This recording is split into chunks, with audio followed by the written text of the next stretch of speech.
welcome back to the Allotment Diaries. Hi Einstein, good morning to you too. The second I start talking, the birds hear me and they want their grub. So we'll be doing that in a minute, but welcome back. Thank you so much for clicking onto this video. I'm going to be filling my brand new raised bed today and I'm very excited about it. Always exciting to fill a new raised bed, to have it all filled up, ready to go in the spring. I mean, what could be more exciting than that? It is literally the definition of hope. The definition of hope in the dictionary should be a freshly filled raised growing bed. That's my opinion anyway. There's nothing more hopeful than seeing that fresh soil, knowing that it's all full of goodness and it's just ready to have fresh plants put in there. How exciting. I'm using it as sort of a multi-purpose versatile bed. Because it's brand new this year, I haven't planned it, so it's sort of an extra bed. So whatever crops I decide to go in there later will go in there. I haven't got anything set in stone right now, but if I decided like, oh, there's going to be like carrots in there or something, or like blueberry bushes, then I would have like tailored it to what that plant needs. But because I don't know what's going in there, I'm going to make it the universal, multi-purpose, super versatile bed. So it's basically anything could go in there and do really well. And that's what we're going to be doing today, which is very exciting. Please don't hit me, door. It's so rude. He's singing away for me, so we're going to start by feeding our little birdie friend, and then we'll get on with just filling this raised bed up. And I just can't wait. It's just the best job, isn't it? The best job. Right, I'm coming, Einstein. I'm coming. Chill your beans, Einstein.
Okay, I've just gone and got myself a pile of horse manure.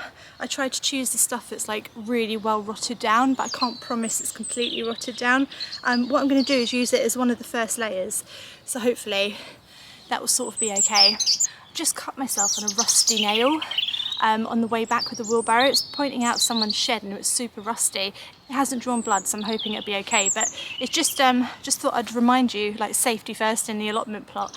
And also, I don't remember the last time I had a tetanus injection. He's laughing at me. It's not funny, it's actually a very serious illness, and there's a lot of rusty stuff around allotment plots, so it might be worth going to the doctor and getting a tetanus injection, I reckon. But just something to think about if you're getting an allotment plot, you know, they're quite dangerous places. Right, let's start filling her up, baby.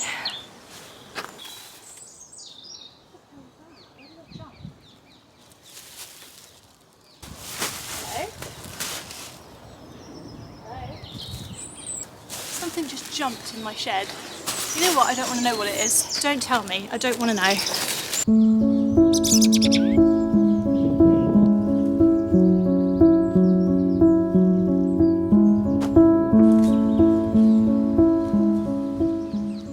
Here we are, the raised bed. This is what we're going to fill up today, hopefully to the top, completely ready for planting in. I can see some bindweed roots there, so we're going to get those out first.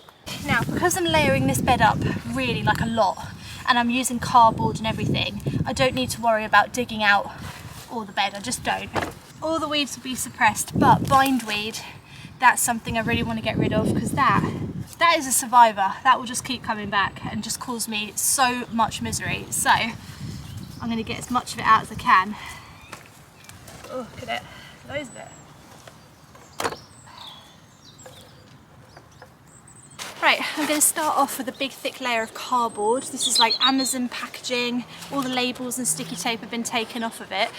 The only rule about cardboard is make sure it's not shiny. Shiny cardboard contains a chemical, though all cardboard will have some kind of chemical in it. So if you want to be completely organic, don't use cardboard at all, is my advice. But shiny cardboard will not compost down, it will not do your soil any good. So any shiny things like toy packaging, fish finger packets, things like that, it's got a shiny coat on the outside, it's been glazed in like a chemical to stop water from penetrating it. We want water to penetrate the cardboard, so that's the rule on cardboard. Obviously take off all sticky labels.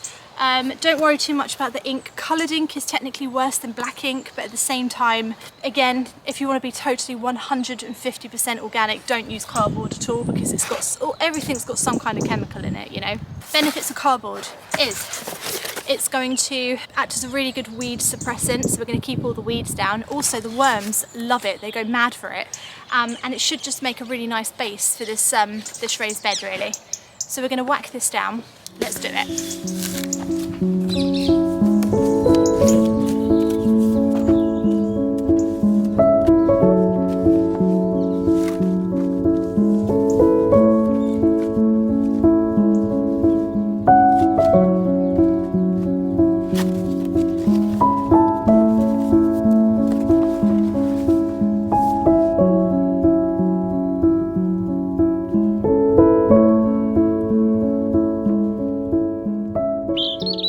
Questions that I get about cardboard is that the roots, how do the roots of plants go through the cardboard? Can you plant into cardboard? Basically, yes, you can. I'm going to top this up with lots of goodness and ending with like compost, and I will grow into it and the roots will be able to get through. Cardboard, it sort of breaks up when it gets wet and when it's been sitting in the ground for a long time. You know how it goes quite mushy? So the roots can push through it quite easily. One of the things it does is it smothers all the weeds and stops those from being able to come up, because obviously plants need light to grow, so if you put a great big bit of cardboard over it, it can't grow up, but the roots of new plants can go through it. So don't worry about that, just whack it down. Make sure you top it up with lots of stuff, and if you're only topping it up with a little layer, like you're just putting compost on, I would suggest you wet the cardboard first. So just get a watering can or a hose, completely soak the cardboard, then put your compost on. It'll just help it to rot down a little bit quicker. Sitting right by me.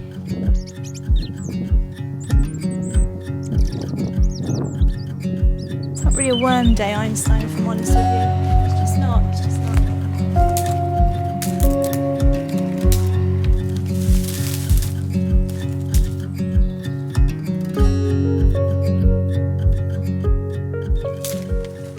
We are stick collecting now. I think when you've got a new raised bed, particularly at the allotment plot, you don't want to spend a lot of money topping it up. Obviously my homemade compost, it isn't ready yet, so I can't use that, so I've had to buy compost already, but that's quite a tall raised bed.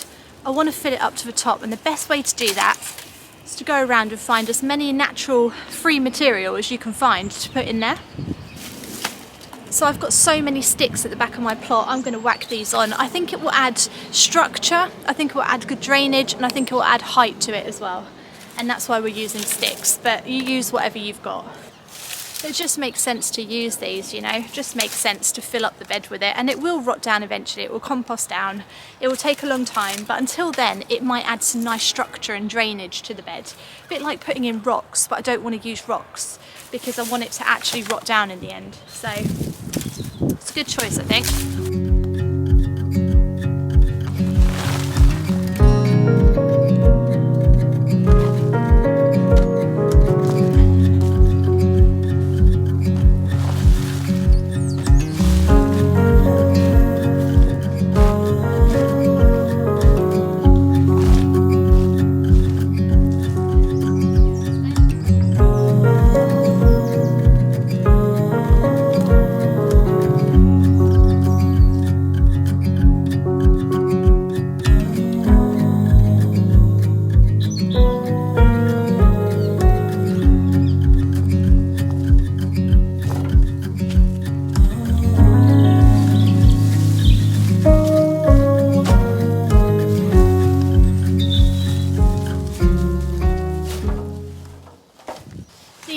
piles of leaves that I collected over the autumn time, and the idea was to make leaf mould with it, but I've changed my mind. I'm going to put it straight into the raised bed because it will still rot down. I mean, it is rotting down now, look at that.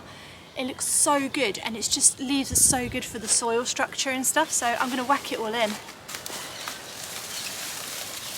Otherwise it's just going to sit here for like 3 years, you know, what's the point of it?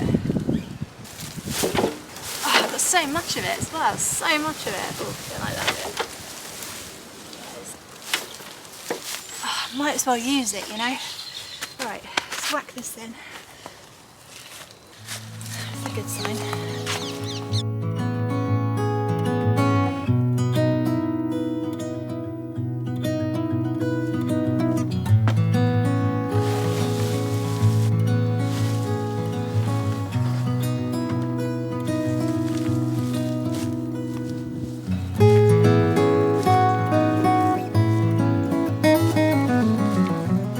It's looking good so far, isn't it? I think you'll agree it's looking really good. We've got such a good base.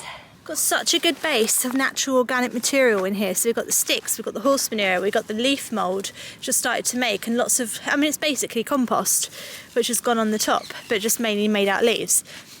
Oh, there's compost worms in here. There's so many worms. That's excellent, that is. That's fantastic. So we've got life in here as well. It's brilliant. So the last thing to put over the top are going to be my multi-purpose bags of compost that I purchased. Ideally it would be my own homemade compost going on the top, but I haven't made enough of it yet. I'm working on that this year. Hopefully by the end of this year I will have my own compost to use. For now I've had to buy it, so I'll show you the stuff that I brought. It is this stuff. It is the multi-purpose compost. It's peat free and it's from B&Q in their Good Home range. I think this is it 100 litres? I think it's, yeah, it's 100 litres, completely peat free. It's not perfect stuff, but it is the cheapest and the most that you get for your money. And I've used it all over the plot, and I don't have too much of a problem with it. But if you have found a problem with it, use a different brand. So many different brands out there, go try another one. This works for me, I'm gonna use it. Right, I've got to try and get it into the wheelbarrow now, and it's really heavy. This is always a good laugh, isn't it? I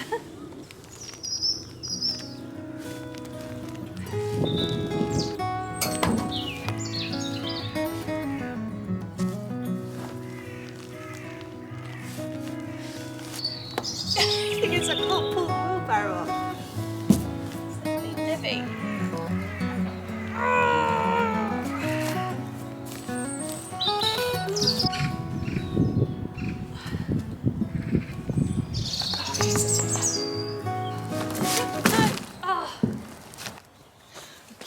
And dropped it, look.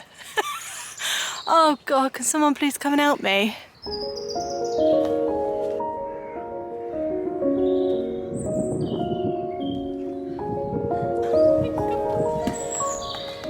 Who designed these stupid pathways? Honestly.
That's it, completely filled. Do you know what? It's actually filled pretty much up to the top, which is exactly what I wanted. And that was 2 bags of 100 litre compost. So 200 litres of compost in here, plus the sticks, plus the manure, plus the leaves. That is exactly what I wanted to do here, because the soil here isn't very good and we've got so many weeds. Nothing grew very well last year, like the sweet peas, you know, they kept dying and stuff, so it really needed this. This is how to do a raised bed properly, to improve soil and to have something good to grow into. This is exactly how you're supposed to do it. So this is the best bed on the allotment so far. Honestly, it's the best one. So now I just have to choose what to put in it for the springtime, and then away I'll plant. I'm just so pleased with it, and like I said, you know, a new raised bed like this, look at that. Look how hopeful that is. So excited. Einstein's going crazy for it.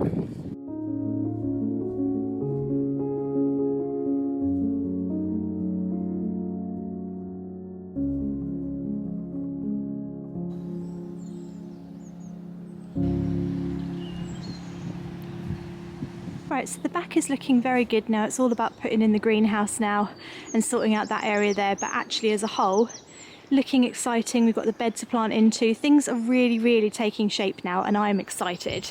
And I'm also exhausted, so I'm going to head home now. I hope you've enjoyed my vlog today, guys. I hope it's been helpful for you to see how to fill a new raised bed and it's made you feel excited for the spring. I'm going to see you again on Monday. Have a lovely gardening weekend. And let me know if you're going to fill up any raised beds like what I've done. It genuinely makes you feel so happy. Thanks so much for watching, guys. I'll see you next time. Bye.